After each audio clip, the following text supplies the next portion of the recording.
Some wounds don't come from a fall or a fight.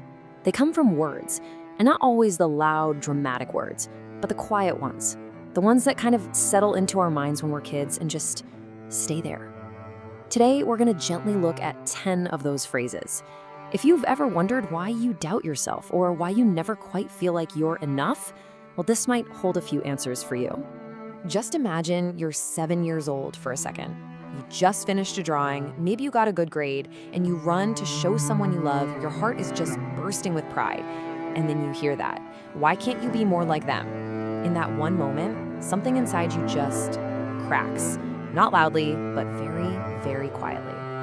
Okay, so let's dive into this. We're gonna walk through 10 of these common phrases. And listen, this isn't about blaming anyone. It's really about understanding. It's about drawing a line from the words maybe you heard as a kid to the feelings you might be carrying around as an adult. Let's just see if any of these sound familiar. So let's start with that first one. Why can't you be more like them? When you hear this as a kid, the message that really lands isn't about your brother or sister. The message is about you. It teaches you that who you are right now just isn't quite good enough. And so love starts to feel conditional, like something you have to earn by being somebody else. And that feeling, it follows you, showing up as that constant, nagging need for approval in your adult life. Or what about this one? Stop crying. It's not a big deal. When a little kid is hurt, they're looking for comfort, right? But when they get dismissal instead, they learn this really dangerous lesson. My feelings are wrong. My feelings are an inconvenience. So what do? You learn to push them down. You bottle them up. As an adult, that can turn into this constant simmering anxiety just under the surface, or just a real difficulty in ever letting yourself be truly vulnerable with someone. And then there's the phrase that kind of turns love into a weapon. I sacrificed everything for you. Oof. That sentence makes love feel like a transaction, like a debt you can never, ever truly repay. It can make a child feel guilty just for existing, for having needs. And the result of that as an adult? So often, it's a pattern of people-pleasing and this deep-seated fear of saying no because you just don't want to feel like a burden. Imagine a kid spills a glass of milk. It's just an honest mistake, but then they hear, you always mess things up. And that label, that mess-up label, it stops being about the milk and it starts being about them. It literally becomes their internal identity. So as an adult, maybe you have this deep fear of trying new things.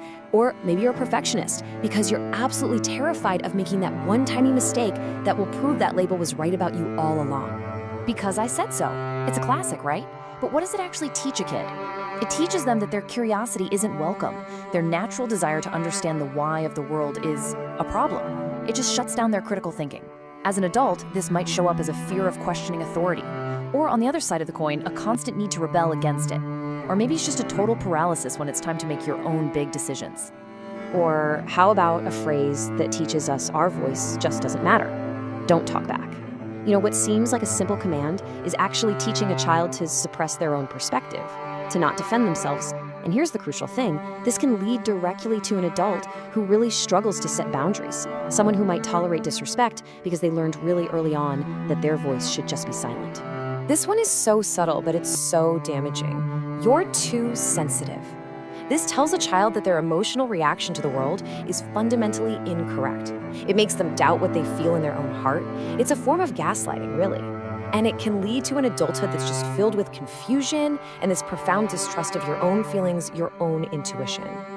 What will people think? With this one question, a child learns to live for an invisible audience. They learn that the opinions of other people are way more important than their own authentic self.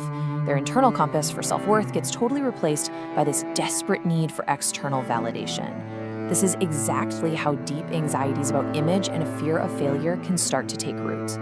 There's a real sadness to this one. You'll never be able to do that. When a parent says this, that prediction can so easily become a belief that gets locked deep inside. A child's dreams literally shrink before they even have a chance to grow. The adult result is a life that's spent playing it safe, setting small goals, and often carrying a quiet regret for all the chances you never took.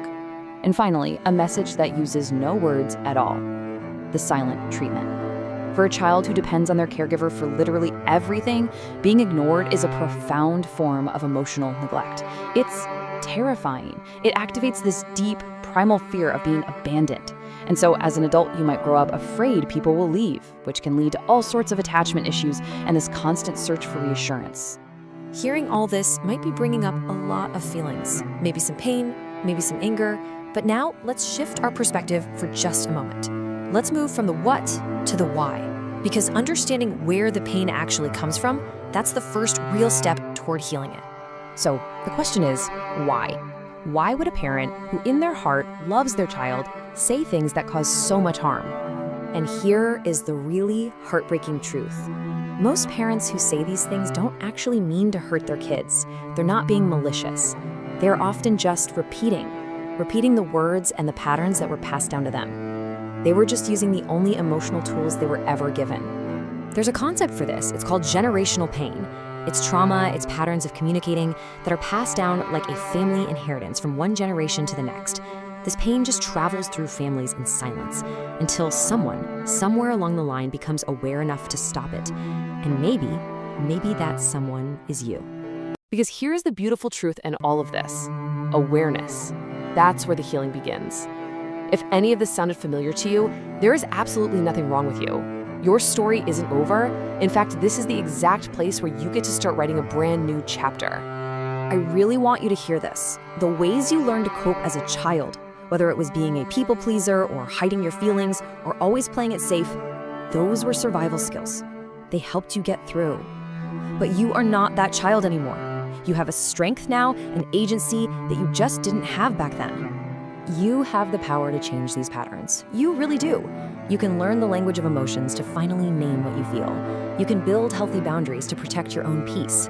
You can learn to reparent yourself, giving that inner child the validation and safety they always needed. And you can choose to use different words for yourself and for anyone who comes after you. This is what it means to become a cycle breaker.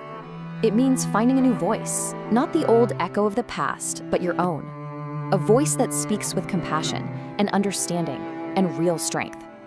You know, sometimes that critical voice you hear in your head, the one that tells you you're not good enough, that's not even your voice. It's just an echo from years and years ago. So the real question is, will you keep listening to that echo? Or will you become the one who finally breaks the cycle? Because the truth is, you are always enough.